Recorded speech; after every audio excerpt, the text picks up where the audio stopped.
இறந்த பாட்டி இரவு 12 மணிக்கு எப்போதும் கதவைத் தட்டுவார். ஆனால் இன்றிரவு அது பாட்டி அல்ல, வேறு ஒருவர். ஒரு அமைதியான கிராமப் பகுதியில் உள்ள பழமை வாய்ந்த வீடு.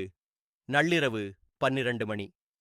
அந்த வீட்டில் ஒரு இளம்பெண் மட்டும் தனியாக உறங்கிக் கொண்டிருந்தாள்.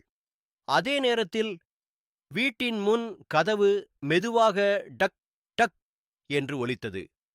அந்த ஓசையை கேட்டவுடன் அவள் மனம் நடுங்கியது. 6 மாதங்களுக்கு முன் அவள் பாட்டி மரணமடைந்தார்.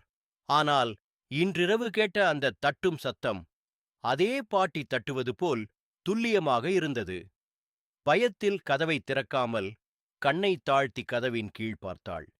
அங்கே 2 நிழல் கால்கள். அதற்கு பின்னால் ஒரு 3வது நிழலும் அமைதியாக நின்றிருந்தது. அந்தக் கணமே அவள் உணர்ந்தாள், இது பாட்டி அல்ல, இது வேறு யாரோ. வீடு இருட்டில் மூழ்கியிருந்தது.